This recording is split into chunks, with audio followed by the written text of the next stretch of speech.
출퇴근 시간을 허위로 입력해 초과 근무 수당을 타낸 제주시청 공무원들이 감사위원회에 적발됐습니다. 비리와 특혜 의혹이 제기된 해양수산연구원 감사 결과에 대해 원희룡 지사가 가볍게 보지 않는다고 밝혔습니다. 세계 최대 규모의 K-팝 박물관이 제주에 문을 열었습니다. 한류 컨텐츠와 디지털 기술이 융합해 외국인 관광객을 유치하게 됩니다. 제주 LNG 발전소 건설이 정부의 전력 수급 기본 계획에 반영됐습니다. LNG 발전소의 기대 효과와 환경 파괴를 우려하는 지역 주민들과 상생할 수 있는 전략은 없는지 심층 취재했습니다. 폐차 직전에 관광버스를 새 차인 것처럼 속여 수학여행단을 태운 제주 지역 버스 업체들이 경찰에 적발됐습니다.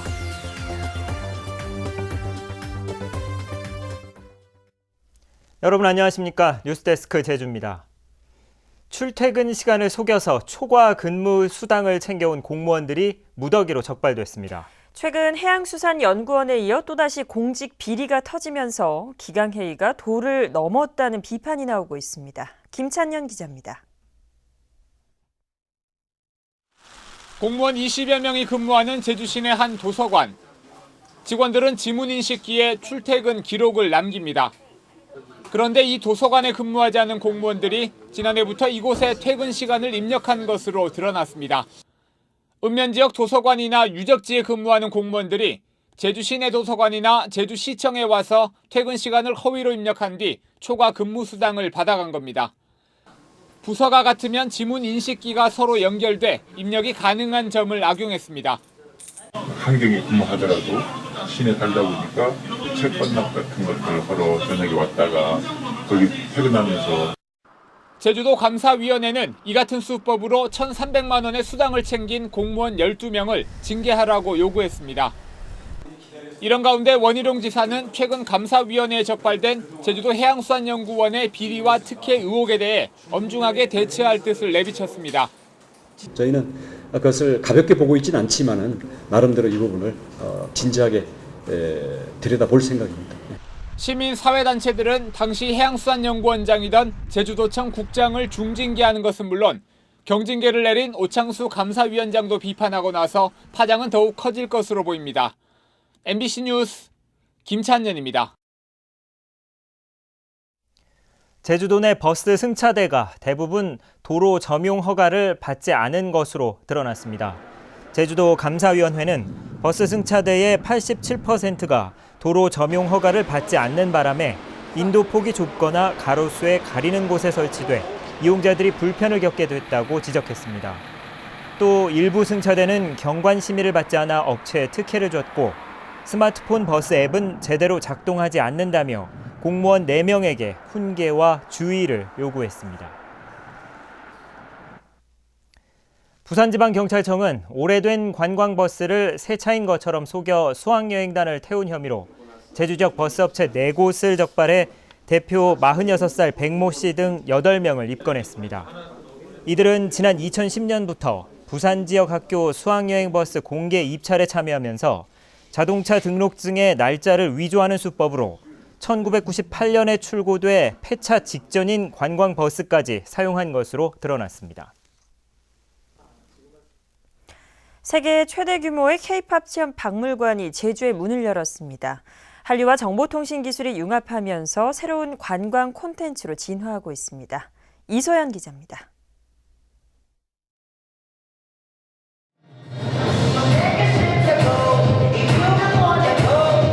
현란한 빗줄기가 가수 지드래곤을 만들어냅니다.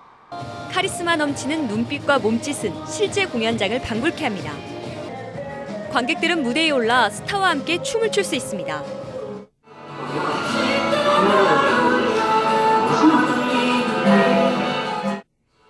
스타와 연인이 돼 무릎을 베고 누워 사진을 찍고 손으로 하트를 그리며 추억을 남깁니다. 실제로 본 적은 없었는데 여기 와서 체험해보니까 진짜 만나는 것 같고 재밌었어요. 제주 중문 관광단지에 문을 연 K-팝 박물관에서는 첨단 정보 기술로 최신 한류 스타들은 물론 7080 세대의 대중음악도 소개합니다. 그 아티스트들의 한정된 일정과 그 공간상의 제약 때문에 사실 세계 많은 한류 팬들을 이렇게 보다 쉽게 원활히 만나지는 못하는 그런 한계가 있었는데요. 저희 플레이 K-팝은 극사실 홀로그램 공연을 통해서 디지털 콘텐츠로 다시 태어난 K-팝은 중국과 일본 등 해외 시장에도 수출돼 새로운 한류 열풍을 노리게 됩니다. MBC 뉴스 이소연입니다. 메르스 여파로 중국인 관광객이 줄어든 가운데 중국 베이징과 상하이의 주요 여행사 관계자들이 제주를 방문했습니다. 원희룡 지사는 오늘 제주 도립미술관에서 간담회를 갖고 국가적으로 메르스 종식 선언을 하기 전에 제주는 자율적으로 청정지역을 유지하고 있다고 설명했습니다. 롯데면세점의 초청으로 제주를 방문한 방문단은 2박 3일 동안 도내 관광지를 둘러보고 제주 향토 음식을 맛보게 됩니다.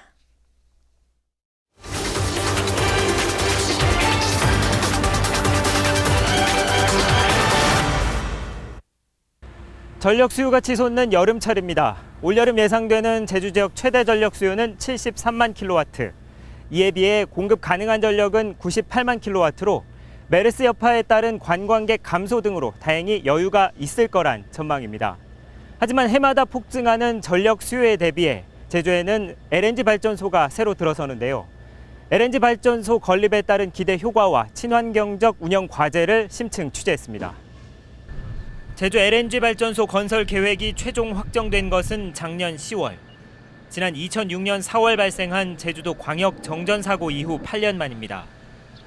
불안정한 전력 수급을 해결하기 위해 제주도가 LNG 발전소 건설을 정부에 건의했고 국정감사에서 현장 시찰이 이루어지기도 했습니다. 2,600억 원이 투입되는 LNG 발전소가 들어서는 곳은 제주시 삼양동, 현재 제주 화력발전소 내 3만 5천 제곱미터. 천연가스를 연료로 가스와 증기 터빈을 차례로 돌려 전기를 생산하는 LNG 복합 화력발전소로 20만 킬로와트의 전기를 생산하게 됩니다. 고효율 발전 설비로서 타 설비에 비해 소극성이 높아 수시로 변하는 전력 수요에 신속한 대응을 할 수 있는 특징을 가지고 있습니다.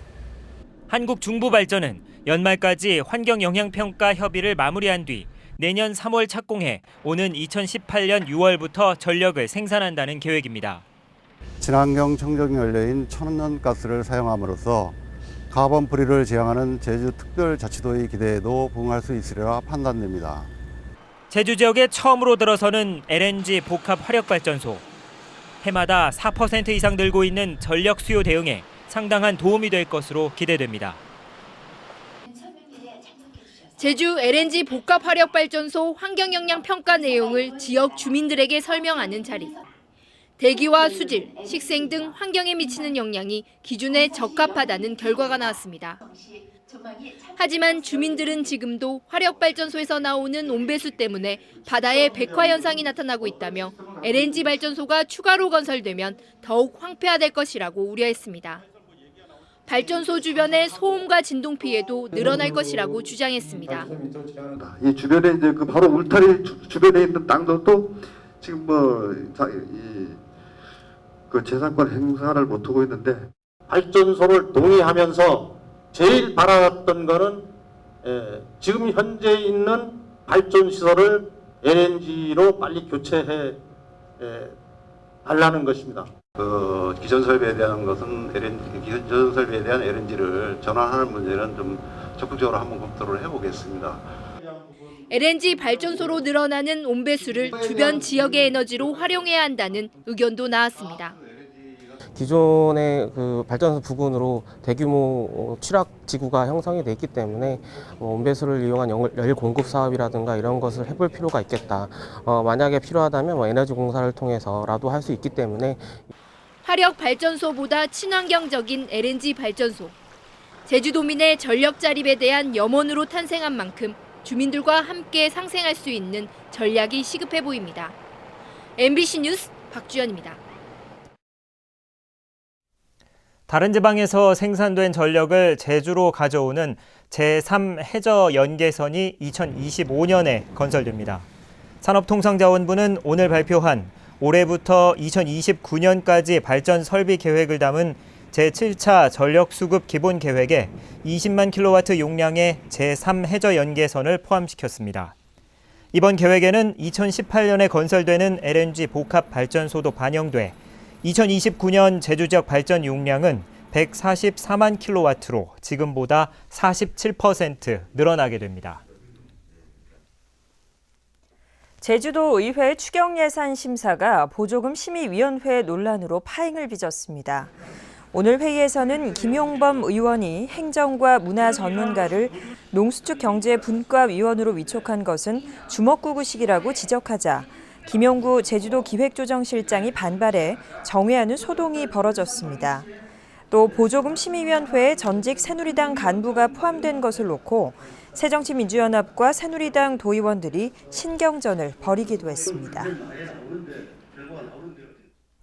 제주 여성 리더십 포럼은 오늘 제주도 의회에서 기자회견을 갖고 음력 7월 15일을 이여도의 날로 지정하는 조례를 제정하자는 주민 발의안을 도민 5,300여 명의 서명을 받아 제주도에 제출했다고 밝혔습니다. 이 단체는 제주 여성 정신의 정신적 지주였던 이여도를 재조명하고 제주인의 삶과 문화를 후세에 물려주기 위해 조례가 필요하다고 주장했습니다. 제주도 교육청과 제주 넥슨 컴퍼니는 오늘 지식정보화 시대 인재를 육성하기 위한 IT 교육 지원 업무 협약을 체결했습니다. 협약에 따라 넥슨 컴퍼니는 특성화고 취업과 직업 진로 교육, 도내 학교 IT 교사와 학생 동아리 지원, 그리고 자유학기제 진로 탐색 활성화를 위한 교육 인프라 교류 등을 지원합니다. 제주 MBC 시청자위원회가 오늘 본사 회의실에서 열렸습니다. 위원들은 최근 다른 지방에서 유입되는 인구가 많은 만큼 이주민과 원주민이 서로 화합하고 지역 발전의 원동력이 될 수 있는 방안에 대해 심도 있는 취재와 보도가 필요하다고 밝혔습니다. 또한 제주 지역의 독특한 문화와 로컬 푸드, 자연을 보다 널리 알릴 수 있는 프로그램을 제작해달라고 당부했습니다. 대형 노무라 입깃 해파리가 해수욕장에서 발견됐습니다. 제주도 소방안전본부는 오늘 오전 10시 40분쯤 서귀포시 중문 색달해변에서 길이 3m에 무게 100kg짜리 노무라 입깃 해파리를 수거했다고 밝혔습니다. 하지만 쏘임 사고는 발생하지 않아 해수욕장 이용은 통제되지 않았습니다. 어린이의 몸에 물집이 생기는 수족구병이 제주 지역에서 유행할 조짐을 보이고 있습니다. 질병관리본부에 따르면 최근 5주 동안 제주 도내 병원에 접수된 수족구병 의심 환자는 외래 환자 1,000명당 12.6명으로 전국 평균보다 40% 이상 높았습니다. 뉴스데스크 제주였습니다. 시청해주신 여러분 고맙습니다.